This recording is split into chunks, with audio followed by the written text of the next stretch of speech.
about the mechanics of faith. Yung observation na tinatawag ng physics, how is it done? Sa physics, yung observation is looking into the particle using electron microscopes or by detecting it using particle accelerators or other instruments.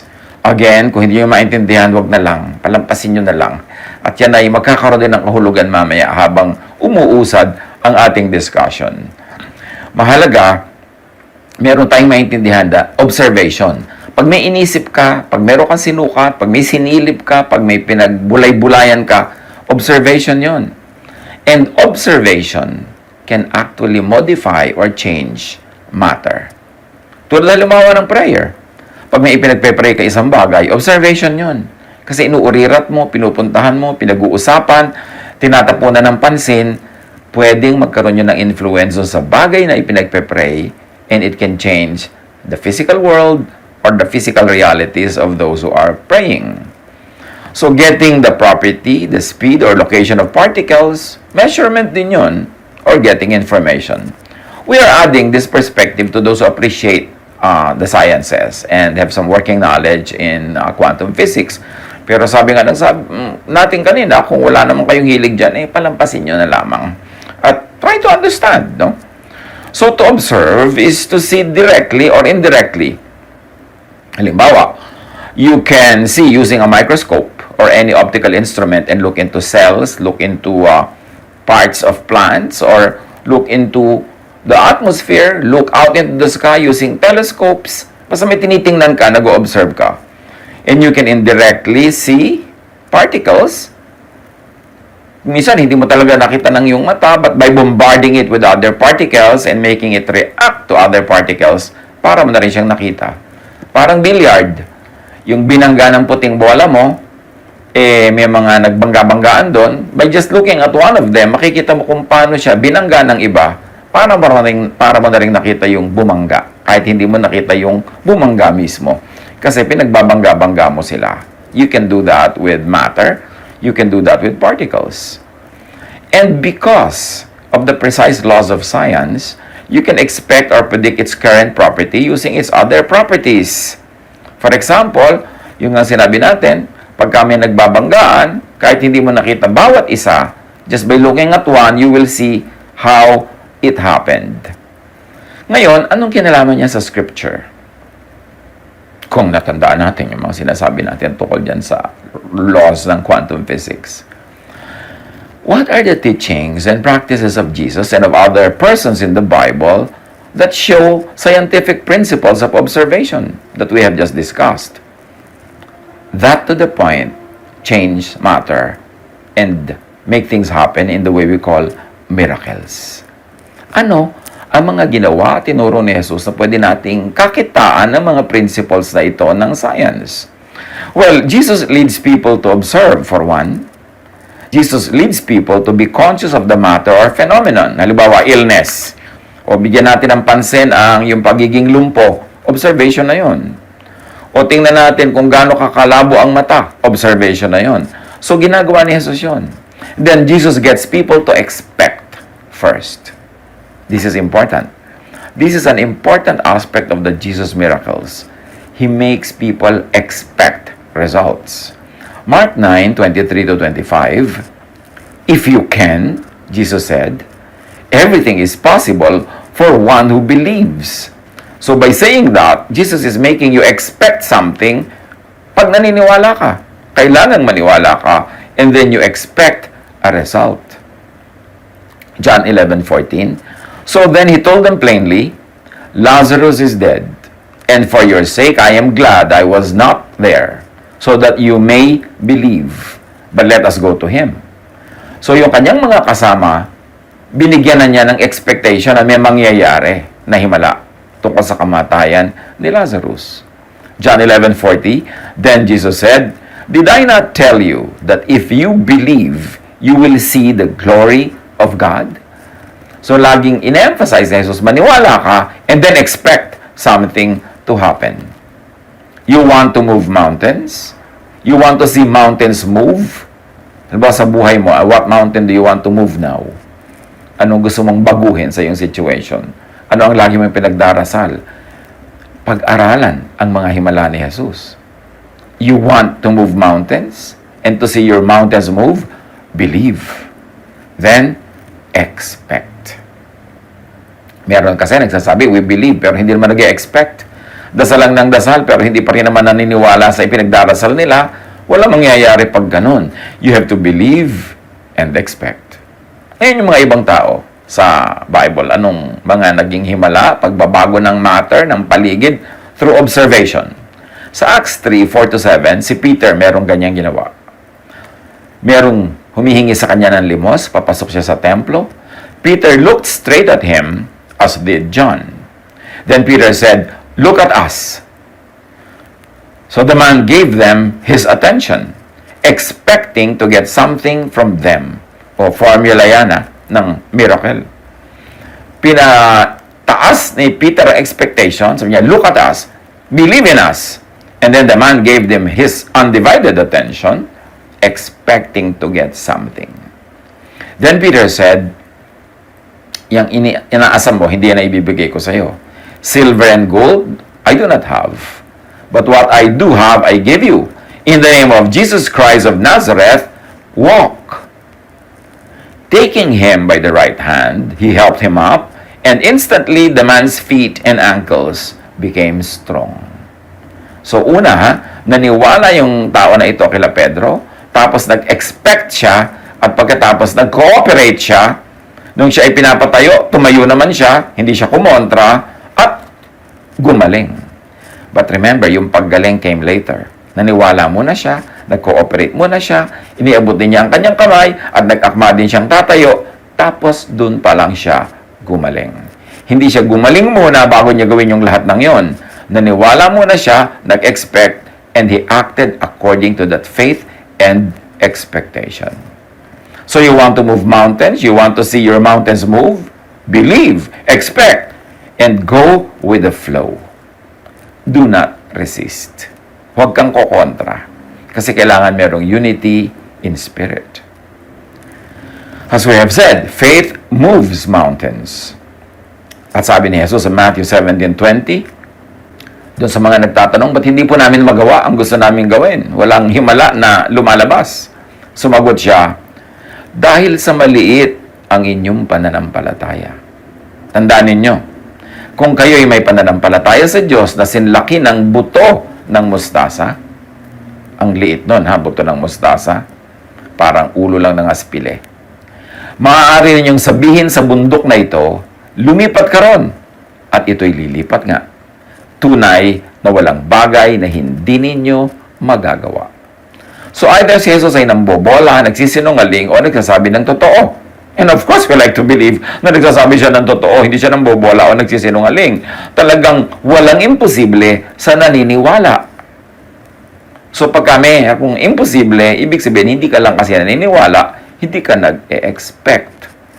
Hindi ka nag-o-observe enough and you don't believe enough in your observation that you are not able to change matter. That you are not able to change your environment. You are not able to make things happen according to how you want them to happen in your life. Faith, which is really thought, which is actual to the observation in physics, faith, thought, observation affects and changes the form, the composition, and location of matter. In other words, in simple terms, spirit over matter. Faith over phenomenon na napagagalaw ng pananalig ang created things, ang matter, ang physical world. Nakakalakad ka sa tubig, nakakalutang ka sa hangin, nakakapagparami ka ng pagkain, nakakapagpatigil ka ng bagyo. Because faith, thought, observation affects matter. At yan ay paulit-ulit na nangyari sa ministry ni Jesus. Faith even multiplies matter, just like Jesus feeds the 5,000 plus people in Matthew 14:18-21. Faith changes matter, like Jesus turns water into wine, John 2:7-10. May isa pang prinsipyo ang quantum physics. Ito ay yung quantum mechanics, that the existence of a wave or a particle depends on your point of view. Nothing is certain. Nothing is absolute. There are infinite possibilities. Yung kinreate ng Diyos na mundo, nilagyan niya ng tao na kinreate niya in His own image at binigyan niya ng mandate to manage creation. And what we have forgotten to appreciate, if ever people really knew how to appreciate it, was that we were created in God's image. We were given the power and the priorities of God. Maybe fraction, pero meron. So that when we believe, we can actually ride on the power of God to reorganize, to reset, to recreate creation. Walang certain, walang cast in stone, walang immovable. Everything is possible to those who believe. At yan ang sinasabi ng quantum mechanics. The observer's intention, and in our case, maybe faith or prayer, freezes something into a particle or wave into something definite. In other words, yung creation natin parang lumulutang-lutang na hangin, gumagalaw-galaw na alon, sasayaw-sayaw na tubig. Pwede siyang mag-take ng any shape, any form, pero pag nag-observe ka na, and in our case, pinag-pray mo na, pumasok ka na sa kanyang mundo, tiningnan mo na siya, pinag-usapan mo siya, nanalangin ka, inutusan mo siya in the name of the Lord, yung wave na yon, pwede mo nang gawing ice cube. Yung hangin, pwede mo nang gawin siyang liquid o pwede mo gawing solid. Pagka nag-intervene ka through observation and in spiritual terms through prayer and through faith, yung lulutang-lutang dyan na any possibilities available, ginagawa mo siyang definite. Kini-create, nire-recreate mo siya. Importanteng maintindihan natin yan. Quantum mechanics suggests that our consciousness, our thought, our faith creates and recreates reality. Sa maraming mga Hollywood movies, theme nila ito. At nakakapagtaka, ang galing nila mag-isip. Yung iniisip nila kung paano wawakasan yung kwento nila, tapos mag-a-agree sila na gano'n ang iisipin nila, at nagagawa nila yon. Nabe-bend nila ang kanilang environment through thought. Now, faith heals. Take note that faith of the sick person can heal the same person. Sa mga nangyari kay Jesus, Matthew 9:22, lumingon si Jesus at pagkakita sa kanya'y sinabi, "Anak, lakasan mo ang iyong loob. Pinagaling ka ng iyong pananampalataya." Past tense ha, pinagaling na, tapos na. Nangyari na muna sa spiritual world yung pagpapagaling, pero hindi pa nangyayari sa physical world. Noon day gumaling ang babae. Sumunod na mangyari sa material world. Ito yung babaeng dinudugo. Sabi ni Jesus, lakasan mo ang iyong loob, pinagaling ka na ng iyong pananampalataya. Bakit hindi ko pa po nakikita? Sabi ganon. Ngayon, gumaling ka na. Nauna na yan sa spiritual world. Bakit? Naniwala ka eh. Sabi mo, mahawakan ko lang yung dulo ng damit niya, gagaling ako. Tapos nag-cooperate ka, hinawakan mo nga, nag-intervene ka, nag-observe ka. In-observe mo yung bleeding. With faith, with expectation, napatigil mo siya. At dahil nananalig ka, creation, heaven, God honored it, and what you wanted happened. At malinaw kay Jesus, hindi ako nagpagaling sa iyo. Ikaw, ang iyong pananampalataya ang may kagagawan niyan. Mark 10:52, sinabi ni Jesus, makakaalis ka na. Magaling ka na dahil sa iyong pananampalataya. Noon di nakakita siyang muli at sumunod kay Jesus. Again, nauna ang declaration ni Jesus, makakaalis ka na, magaling ka na. Dun pa lang nakakita. Matapos na, sabihin ni Jesus na tapos na ito. Tapos na sa spiritual world. Tapos na sa unseen world.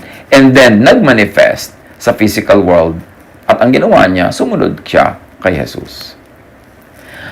Sa medical science, meron silang sinasabi na placebo effect. A placebo is anything that seems to be a real medical treatment, but physically isn't. Marami ng ganyang ginawa sa mga ospital, sa mga experiments, sa controlled environments. 2 sets of patients, yung isa papainumin nila ng kung ano lang, hindi naman tunay na gamot, pero sasabihin nila, ito ang gamot sa inyong sakit. At yung isa naman, papainumin nila na hindi naman nila sinasabing gamot yun.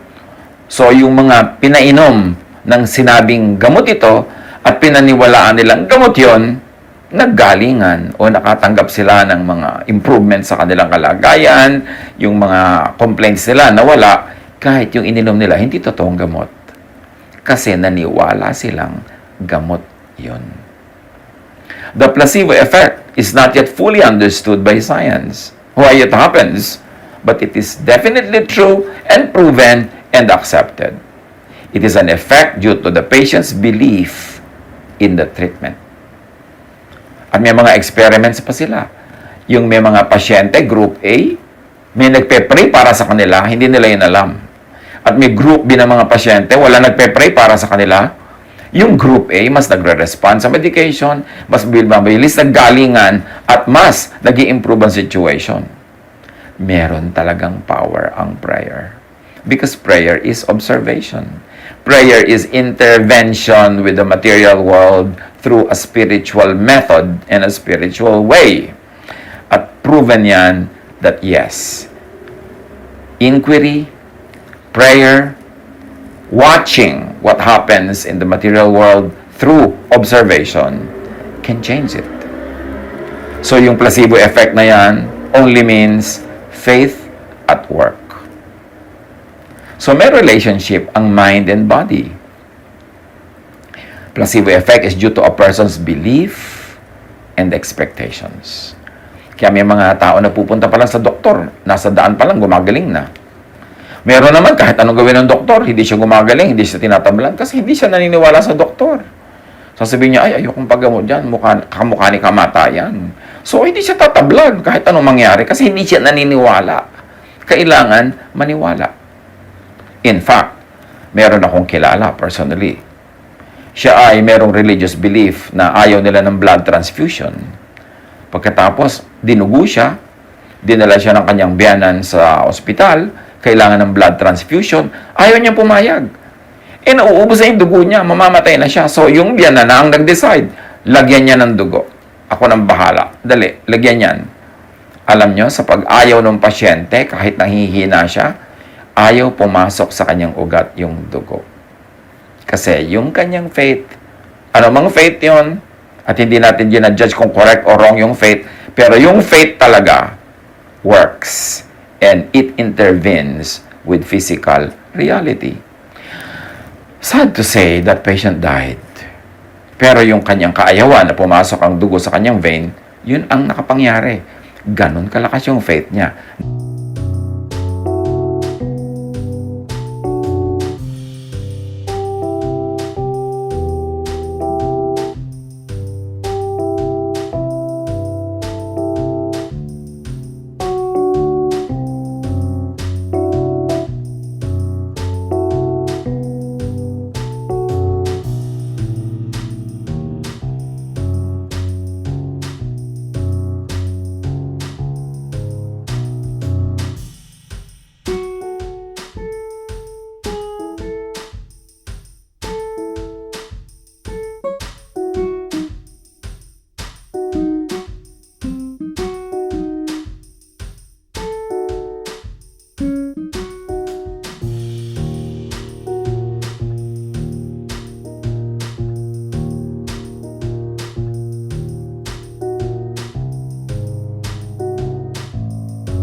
Nanaig kesa sa laws of physical sciences, kesa sa laws of osmosis, kesa sa laws of medical blood transfusion.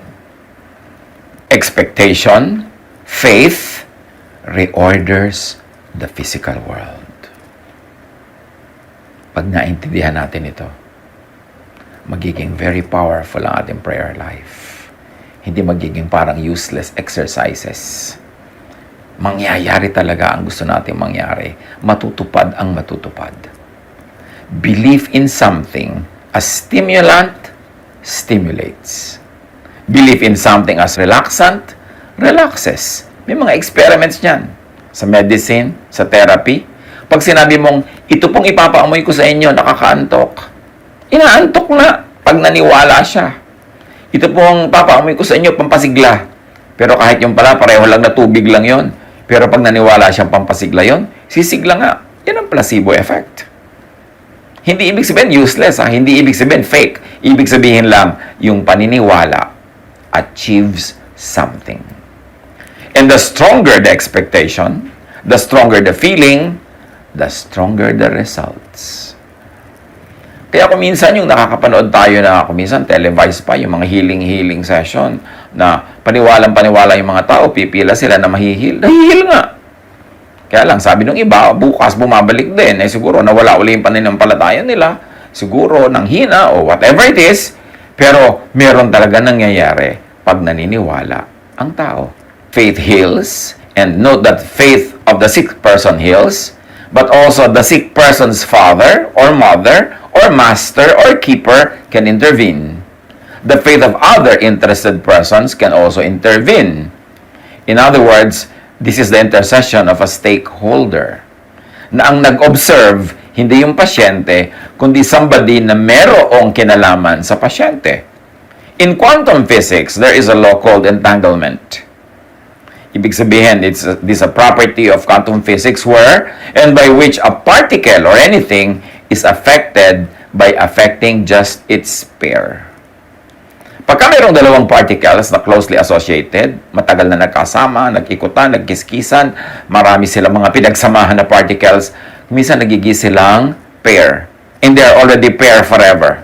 Kahit magkalayo pa uli sila, napunta yung isa sa kabilang mundo at yung isa nandito sa kabilang dulo, what happens to one also affects the other.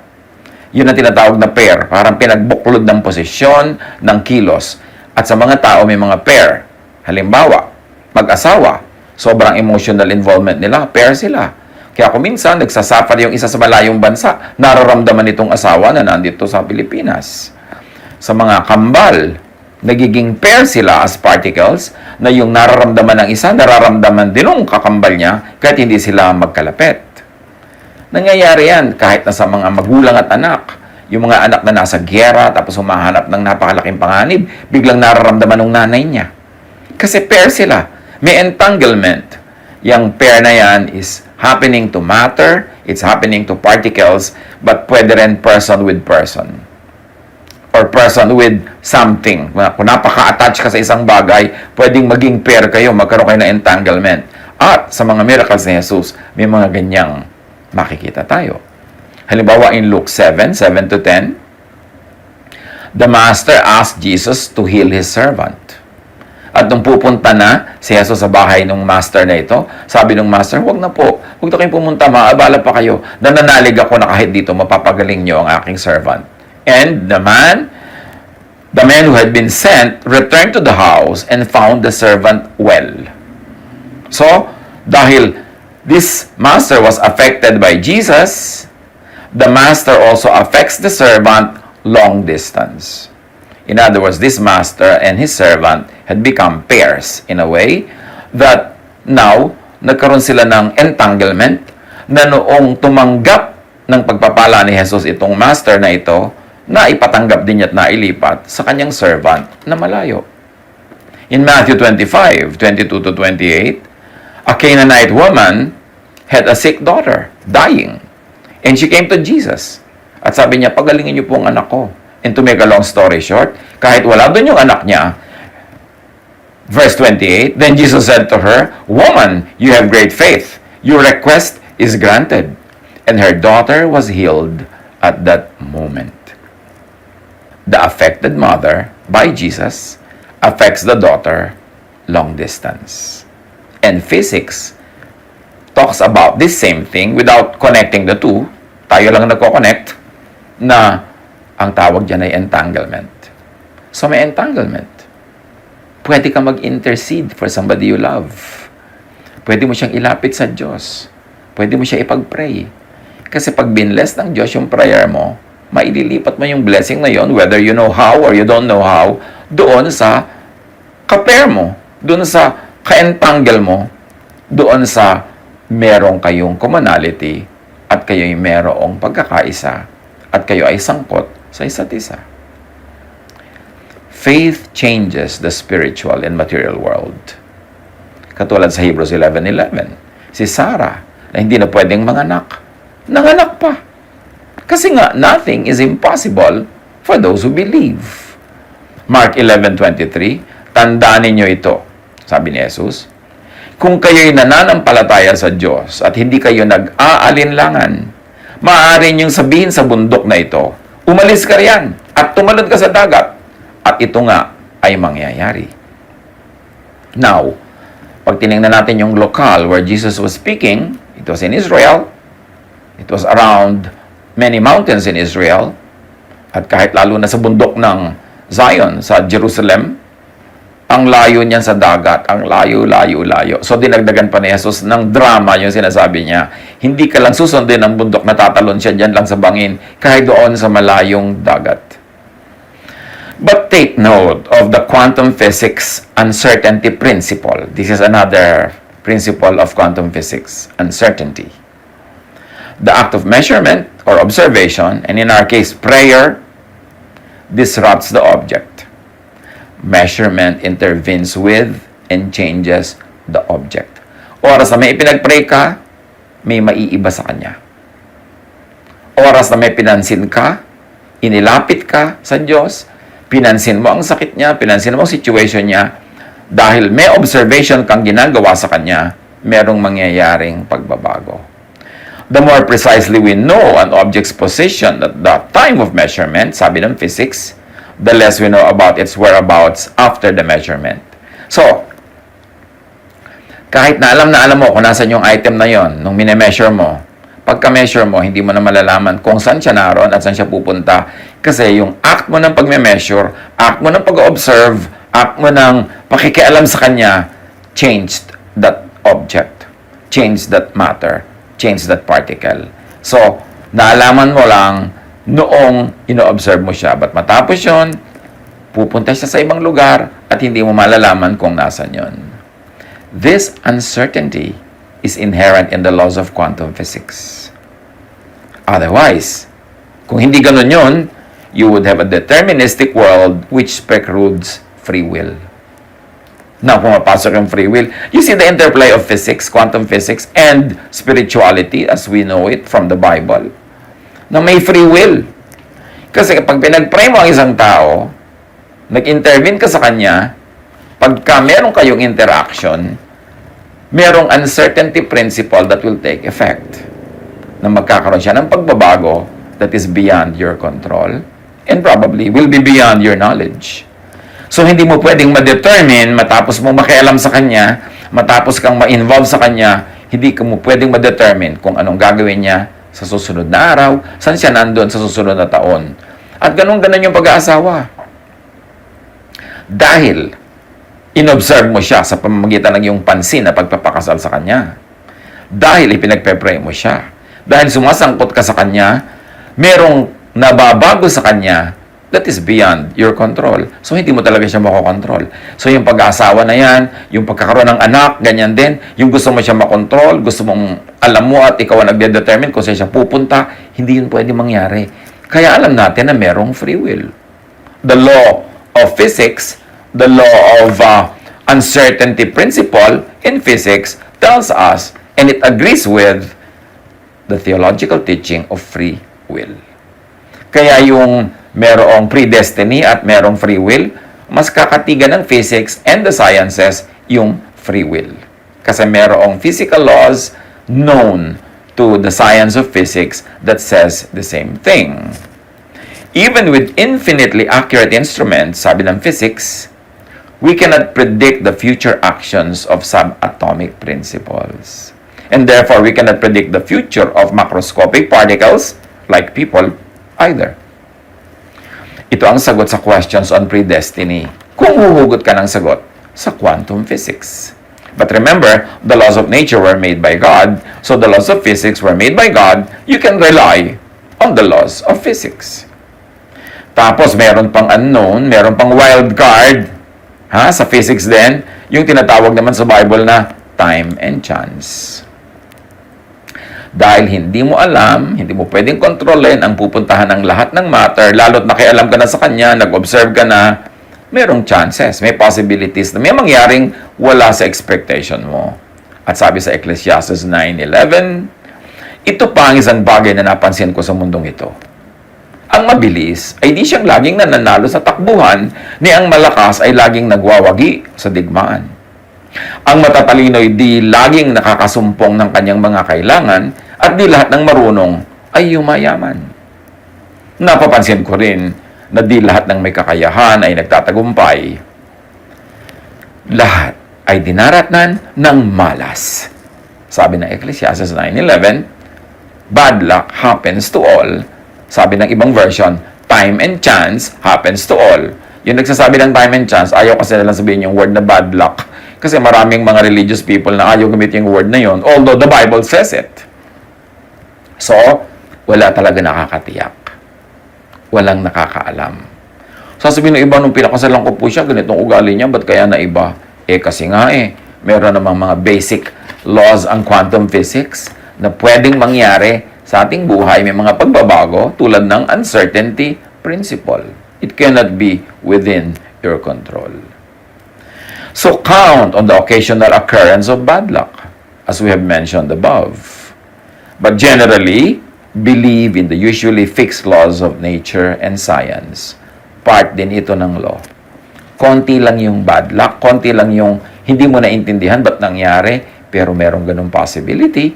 Mag-iwan lang tayo ng space sa buhay natin for such things. At kung uulitin natin yung sabi ni Jesus, nothing is impossible for those who believe.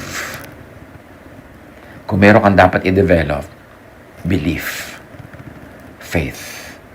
More than scholarship, more than understanding biblical languages, more than understanding the background of the verses, more than the science of hermeneutics, more than all of these scholarships, ang dapat ine-develop talaga ng anak ng Diyos is belief. Mark 11:24, kaya sinasabi ko sa inyo, ano man ang hingin ninyo sa inyong panalangin, maniwala kayong natanggap na ninyo ito, past tense natanggap na, at matatanggap nga ninyo yon, future. This is a very important revelation. Na pag naniwala ka, paniwalaan mong natanggap mo na. Pag may pinag-pray ka, pinag-pray mo dapat na natanggap mo na. So dapat nagpapasalamat ka na lang hindi ka na humihingi. Di ba sabi nga sa Bible, sabi ni Jesus? Huwag kang hingi ng hingi. Your Father knows what you need before you ask Him. Hindi mo kailangan mag-shopping list, maglista ng mga hinihingi. Alam na yun ng Diyos. Why inform God about what you need and what you want? Pero sa prayer mo, dapat ang nangyayari is, naniniwala ka na natanggap mo na yung pinagpe-pray mo. At pag naniwala ka na, matatanggap mo na yon. Pero ang nauuna, naniniwala kang natanggap. Paano naniniwalang natanggap ang pinag-pray? Halimbawa, nagpe-pray ka na magkaroon ka ng pera. Paano ka maniniwalang natanggap mo na? Di kahit hindi pa dumadating yung pera na yon, generous ka na sa iba. Mapagbigay ka na sa iba. Hindi ka na nagwo-worry about your next expenses kasi pinaniwalaan mo nang tinanggap mo na. At pag napaniwalaan mo na yon, dun pa lang darating yung tunay na pera sa buhay mo. Pero pag hindi ka muna naunang naniwala at hindi ka nag-behave as if naniniwala ka nga at hindi ka kumilos bilang isang naniniwala, hindi ka darating sa point na darating yung hinihingi mo. Halimbawa, yung babaeng widow na pinuntahan ng prophet, walang pagkain, merong taggutom, ang natira na lang sa kanya, konting langis, konting harina. Sabi ng prophet, unahin mo ako, pakanin mo ako, at hindi ka mauubusan yung harina mo. Alam niyo kung ba't hindi naubusan yung babae? Kasi naniwala siya sa prophet. At paano natin nalamang naniwala siya? Yung huli niyang harina, yung huli niyang langis, niluto niya, ginawa niyang tinapay at ibinigay sa prophet. Yun ang naniniwala. Pero yung nagsasabing, ay, paano yan? Mauubusan kami at sa lagay, bibigay ko sa kanya, dinawalan na kami. Wag na, amin na lang to ng anak ko. Tapos sinolo nila, bukas wala na, namatay na sila sa gutom. Kasi hindi talaga sila naniwala. Okay, naniniwala kang pagagaling ka ng Diyos? Nasaan ang kilos mo na pinagaling ka na? Nasaan yung kilos mo na ibinigay na sa yung kailangan mo? Ipinagpe-pray mo sa Diyos na magkaroon ka ng asawa? Nasaan yung kilos mo na binigyan ka na? Inireserba mo na ba ang sarili mo? O ipinamimigay mo kahit kaninong unang dumaan? Yung kilos mo dapat, yung ginagawa mo sa buhay is already an expression sa paniniwala mong natanggap mo na nga. So, ipinagpe-pray mo na magkakaroon ka ng trabaho. Anong kilos mo na may trabaho ka na nga ibinigay sa iyo ang Diyos? Nagpe-prepare ka na? Nagpe-prepare ka na pumasok? Naghahanda ka na sa mga skills mo? Hinahanda mo na yung mga kailangan mo para sa trabaho na yon? Pag ginawa mo na yon at naniniwala ka na ngang tinanggap mo na, dun pa lang darating. Kaya maraming prayer, sayang. Kasi hindi ka naman naniniwala na yung pinag-pray mo, ibibigay. Gusto mo, ibigay muna, bago ka maniwala. Gusto mo, dumating muna yung sagot, bago ka talaga maniwala. Hindi mangyayari yun. Dahil sabi ni Jesus, maniwala kayong natanggap na ninyo, past tense, at matatanggap nga ninyo yon, future tense. Mark 9:23, may nagsabi kasi kay Jesus, kung may magagawa po kayo, gawin nyo naman para sa amin. Kung may magagawa ako, tanong ni Jesus, mangyayari ang lahat sa sino mang may pananampalataya. Parang sinasabi ni Jesus, hindi ako, kundi ikaw at ang faith mo ang gagawa niyan. Matthew 21:22, ano mang hingin ninyo sa panalangin ay tatanggapin ninyo kung naniniwala kayo. Lagi ang tanong ng mga tao, how to pray? May mga seminar pa, how to pray? Meron pa mga training, mga manual, how to pray. Hindi methods ang how to pray. Isa lang yun. How to pray? Believe. And the training that you really want and need is not on method. It is on belief. Huwag kang mag-train ng how to pray, how to project your voice, how to do this, how to do that, anong gagawing language, anong posture. No. Trainin mo ang espiritu mong manalig. Kasi pag nananalig ka, hindi mo na kailangang mag-pray with words. Kasi yung tunay na prayer, hindi with words, with imagination, with feeling. Nagpe-pray ka na pagagalingin ka, ang umaandar na sa iyong utak, ang nai-imagine mo na at nararamdaman mo na talaga is galing ka na. Dahil naniwala kang tinanggap mo na. At pag nakarating ka sa ganong stage ng paniniwala na tinanggap mo nga ang hinihiling mo, dun mo pa lang talaga matatanggap. Faith muna, belief muna, angkinin mo na muna, believe that you have received it, and then after believing that and living your belief, living it out, then you will receive it. Nothing is impossible for those who think and believe, for those who are conscious, and if we're going to use the terms of quantum physics, nothing is impossible for those who observe, those who pray, those who believe. Training should not be on method of prayer, but on observing, on pakikisangkot sa particle, sa bagay, sa idea, sa phenomenon na ipinagpe-pray. Is prayer an act of observing? An academic question. In extension, yes.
To extend the laws of quantum physics. Because praying is like measuring. You are trying to get the information you want or for an event to happen. Observation yun. At ganun ang ginagawa ng prayer. Praying is like predicting or expecting an outcome. Ganun talaga yun. Kaya sabi, di ba, ipagpasalamat mo na natanggap mo na. Kasi ang prayer, hindi lang umaasa. No! Naniniwala kang tinanggap mo na. You are predicting and expecting an outcome. And in physics, observing ang tawag doon. In religion, prophesying ang tawag doon, which is believing and claiming. Kaya mga naniniwala sa prophecy, they live according to what the prophecy says. So if you believe in your prayer, do you live according to what your prayer says? Yung, Lord, baguhin niyo po ang aking ugali. Okay, naniniwala ka ba na binago ka na? At ang katunayan na naniniwala ka, yung action mo, iba na. Yung mga pananaw mo, iba na. At pagka ginawa mo yon, dahil naniniwala ka to the point of living it out in your life, the real thing will happen. But it has to happen first in your life, in your heart, in your mind, in your lifestyle. Tsaka palang darating yung material, physical, earthly sagot. Matthew 17:19-20. Pagkatapos nang sila-sila na lamang, lumapit ang mga alagad at tinanong si Jesus, bakit hindi po namin mapalayas ang demonyo? Sumagot siya, dahil sa maliit ang inyong pananampalataya. Tandaan ninyo, kung kayo'y may pananampalataya sa Diyos na sinlaki ng buto ng mustasa, maaari niyong sabihin sa bundok na ito, lumipat ka ron, at ito'y lilipat nga. Tunay na walang bagay na hindi ninyo magagawa. At hindi lang yung fig tree ang pinapalipat, pati yung bundok. Pwede daw mangyari yon because this is about the fig tree incident. Ngayon sa physics, sa quantum physics, may isa pang principle called quantum tunneling. Ano yon? A phenomenon when a particle is able to penetrate a barrier that it should not be able to go through. May ganong phenomenon ng quantum physics. Yung particle na hindi niya kayang sumuot sa isang lugar, halimbawa bola, hindi niya kayang sumuot sa pader, pwedeng mangyari. Yun ang sinasabi ng quantum tunneling. Sometimes, an electron will tunnel to a location where, according to classical physics, it could never appear. Nangyayari yan sa tunay na buhay na may mga electrons na bakit nakasuot, nakalampas agad itong mga barrier, samantalang kung papakinggan mo lang ang classical physical laws, hindi yun pwede mangyari, pero nangyayari as understood from the lenses of quantum physics. It is like bombarding a wall with a tennis ball. In classical physics, the balls will never be able to get through, unless, of course, you throw the ball with enough force to break the wall. But in quantum physics, everything is a wave of possibilities. Remember, pinag-aralan na natin na sa quantum physics, walang permanent, lahat in continuous creation and recreation. At by intervention, by observation, pwede mong baguhin yung nag-i-exist na mga bagay-bagay dyan. So yung particles, like the ball, will have a possibility of appearing on the other side of the wall if you give them enough chances. That is what quantum physics says. It's like throwing the tennis ball to the wall many, many, many times. Then one of those times lulusot siya. On one chance of possibility, it will go through the wall. Ang tawag doon, spiritual tunneling. Ngayon, anong tawag dyan sa spiritual terms? Pray without ceasing. Na kahit yung parang imposibleng mangyari, yun ang sinasabi halimbawa ng laws. Sa quantum tunneling, pag hindi mo tinigilan ng kagagawa ka uulit, one chance magkakaroon yan, lulusot. So pag pinaandar natin yung laws of tunneling, ginawa nating spiritual tunneling, sabi sa Ephesians 6:18, pray in the Spirit on all occasions with all kinds of prayers and requests. Manalangin kayo sa lahat ng pagkakataon, humiling at sumamo sa patnubay ng Espiritu. And 1 Thessalonians 5:17, pray continually. Pray without ceasing. Palagi kayong manalangin. Sa kauulit nyo, kapapanalangin nyo, kahit yung imposible will have one chance that it could happen and it can happen. James 5:16-18. Malaki ang nagagawa ng panalangin ng taong matuwid. Si Elias ay isang tao na tulad din natin. Nang mataimtim siyang nanalangin na huwag umulan, hindi nga umulan sa loob ng 3 taon at 6 na buwan. At nang siya'y manalangin para umulan, bumagsak nga ang ulan at namunga ang mga halaman. Quantum tunneling. Yung ipinagpe-pray mo, huwag mong pagsawa ang ipag-pray. Kasi hindi mo alam na biglang magkaroon ka ng chance, makalusot yung isang prayer mo through the wall na tinatawag ng quantum physics na quantum channeling. Na tinatawag lang natin na fervent prayer, persistent prayer, yung hindi maawat na faith. Because faith can move mountains and faith can make tennis balls pass through concrete walls. But pray from and out of faith. Pray expectantly. Pray in spirit. Hindi kailangang words. And pray not just with affected, empty words. Kaya sa prayer, ang turo ni Jesus, Matthew 6:5-8, kapag nananalangin kayo, huwag kayong tumulad sa mga mapagkunwari. Mahilig silang manalangin, nakatayo sa mga sinagoga at sa mga kanto upang makita ng mga tao. Bakit ganito ang turo ni Jesus na huwag ganito ang prayer? Kasi mahirap mag-focus. Mahirap manalig, mahirap maniwala, mahirap mag-expect, at mahirap mag-tunneling kung meron kang audience na iniintindi, kung tinitingnan mo pa yung volume ng boses mo sa panalangin, anong vocabulary mo, anong words ang gagamitin mo, paano mo sasabihin ng maganda para ma-impress sa mga tao o para maintindihan nila paano ka magfo-focus sa faith mo. Paano na yung quantum tunneling mo. At sabi ni Jesus, tandaan ninyo, yung mga ganyan mag-pray, tinanggap na nila ang kanilang gantimpala. Ngunit kapag mananalangin ka, aking mananampalataya, aking anak, pumasok ka sa iyong silid at isara mo ang pinto. Saka ka manalangin sa iyong ama na hindi mo nakikita. Kasi kahit hindi mo nakikita yung ama mo, mas mabuti nga kasi yung imagination mo will be limitless. Then, malalampasan niya ang mga physical laws. At pag walang tao, wala kang i-impresin. Wala kang performance. Makaka-focus ka on believing, makaka-focus ka on imagining, makaka-focus ka on feeling as if you're already receiving the answer. Kasi sa prayer, for it to work, dapat mag-agree ang iyong heart and mind. Mag-agree ang iyong thought and feeling. So, hindi pwedeng iniisip lang ng mind mo yung prayer, tapos hindi mo naman na-feel.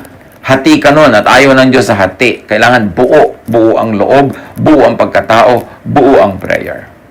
Pagka nag-iisa kang nananalangin, bagamat merong advantages ang group prayer, lalo kung nagkakaisa talaga kayo, nagkakaintindihan kayo, walang impression na gusto mong gawin, walang pasikatan, walang controlling of others, napaka-effective din ang group prayer. Pero sabi ni Jesus, kung talagang gusto mo ng very effective prayer, pray alone, in private, where you could be alone with God. Because you could observe, you could focus, you could concentrate. You could do quantum tunneling. You can train energetic, bombarding thought on your subject. Hindi ka sabog. Hindi ka kailangan makinig sa prayer ng iba tapos hindi mo maintindihan, may kulang-kulang na words ka naiintindihan, hindi mo maintindihan yung pronunciation niya, minsan na-offend ka pa, minsan natatawa pa yung iba pag may maling nadinig na word. Paano ka nun magkakaroon ng quantum tunneling? Paano ka mag-observe at magfo-focus? At sa patuloy ni Jesus, then your Father who sees what is done in secret, meaning focused, will reward you. Meaning your expectation will be materialized. At ang iyong ama na nakakakita ng ginagawa mo ng lihim, ang siyang magbibigay sa iyo ng gantimpala. Sa pananalangin ninyo, huwag kayong gagamit ng maraming salitang walang kabuluhan. Gaya ng ginagawa ng mga hentil. Ang akala nila ay papakinggan sila ng Diyos dahil sa haba ng kanilang mga sinasabi. So words, especially when spoken to be heard by others, could actually become hindrances. Abala, sagabal sa tunay na pakikipagtalastasan sa Diyos. Sabi ni Jesus, huwag ninyo silang tularan. Alam na ng inyong Ama na nasa langit ang inyong kailangan bago pa ninyo ito hingin sa Kanya. Pero may mga prayer meeting, nakalista pa sa board yung mga hihilingin. May naka-assign pa sinong hihiling nito, sino mag-o-open, sino magko-close. Inimbento lang yan ng mga tao, pero hindi ganyan ang prayer na itinuro ni Jesus. Prayer is not to inform, but to create and to recreate. And for that to happen, there must be fervent focus. There must be utmost and complete attention to what you are doing so you can observe, you can intervene, you can recreate creation. Group prayer could also be effective, but only when all those who are present pray as one and when they totally agree. Matthew 18:19, tandaan din ninyo, kung ang dalawa sa inyo ay nagkaisa dito sa lupa sa paghingi ng anuman, ito ipagkakaloob sa inyo ng aking Ama na nasa langit. So when two agree, God will give it. But two does not always have to mean two distinct persons. Well, it can really mean that, pero hindi limited doon ang meaning. Two here could be one person's heart and mind, feelings and thought. Yung tao, parang two, yan eh. Meron kang puso at isip. May nadarama ka at meron kang iniisip. Kaya dapat agree yun. When your feelings and your thought, when your heart and your mind agree, buo ka, isa ka lang, magaganap ang iyong pinaniniwalaan at hinihiling. True, powerful, effective faith and prayer that moves mountains come from one heart and mind, one feelings and one thought. Kaya dapat faith mo buo. Kung may kasama ka, iba yung paniniwala niya, hati na kayo, wala na kayo ma-achieve. At kahit nag-iisa ka, hindi ka naniniwala sa sinasabi mo, hindi ka naman talaga nag-expect sa ipinagpe-pray mo, hati ka rin, don't expect that it will happen. James 1:6-8, subalit ang humihingi ay dapat magtiwala sa Diyos at huwag mag-alinlangan. Sapagkat ang nag-aalinlangan ay parang alon sa dagat na itinataboy ng hangin kahit saan.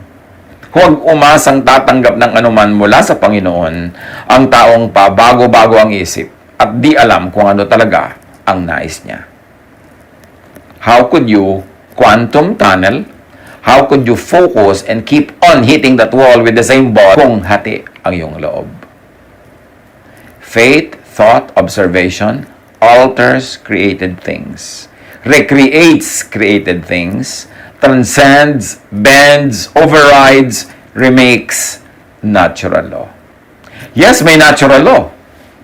At habang kaya mo, up to what is possible, observe and submit to natural law. But you are not limited to and by natural law. Kasi meron ding, ngayon ay ibinubunyag ang quantum physics na matagal lang itinuturo ni Jesus, faith can move mountains. Faith can override natural law. Pero, unless you really have the conviction to override natural law, it is simpler and easier to just abide by it. Pero kung talagang kailangan ma-override yan, and then, i-override mo siya. But through what? Through tunneling, through observation, through prayer of faith para tumalab. As first choice, as automatic fallback, as to be more certain, observe natural law. But when able, when empowered by great faith, change, modify, reorder the physical world by, with faith, prayer, and expectation. Because God says, and then the physical world complies. God said, let there be light, nagkakalight. Jesus rebukes the wind and the waves, tumitigil. Si Pedro, sabi niya kay Jesus, papaglakarin niyo po ako sa tubig, gusto kong pumunta sa inyo. Sabi niya, halika. At naglakad siya sa tubig. Kasi naniwala siya. At kailan siya hindi lumubog? Nung tumungtong na siya. Hindi yung sinabi niyang, i-prove niyo muna na hindi ako lulubog bago ko tumungtong. Tumungtong siya, at saka siya hindi lumubog. And Jesus says to us, to His disciples, believe, then command this mountain, and it will comply. John 11:39-40. Alisin niyo ang bato, utos ni Jesus, dahil bubuksan yung libingan para pabangunin niya at buhayin si Lazarus. Ngunit si Martha, na kapatid ng namatay, ay sumagot, Panginoon, nangangamoy na po siya ngayon. 4 na araw na siyang patay. Sinabi ni Jesus, hindi ba't sinabi ko sa iyo na kung sasampalapaya ka, ay makikita mo ang kaluwalhatian ng Diyos? So pag sinabi mong, yes, naniniwala ako, Lord, buhayin mo po ang aking kapatid, buhayin mo ang aking kapatid, buhayin mo ang aking kapatid, tapos nung bubuksan na yung bato, tinatakpan mo yung ilong mo dahil maaamoy mo yung baho, hindi ka naman naniniwala, nabubuhayin, kasi meron man namang buhay na mabaho. Pag nagtakip ka ng iyong ilong, o sinabi mo, huwag nating buksan kasi aalingasaw, hindi ka naniniwala sa sarili mong prayer. Yan ang sinasabi natin kanina pa. Kung talaga naniniwala ka, you will live and act it out in your practical life.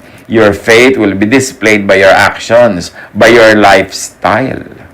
Yung naniniwala ka na magpo-provide ang Diyos, mabait ang Diyos, pray ka ng pray na mag-provide sa'yo, tapos ang damot-damot mo para siguradong meron ka, hindi ka naniniwala sa prayer mo. Naniniwala ka, Lord, provide niyo po kami ng needs namin, bigyan niyo kami ng mga pangangailangan namin. Therefore, sa action mo, hindi ka na madamot, palabigay ka, kahit hindi pa dumadating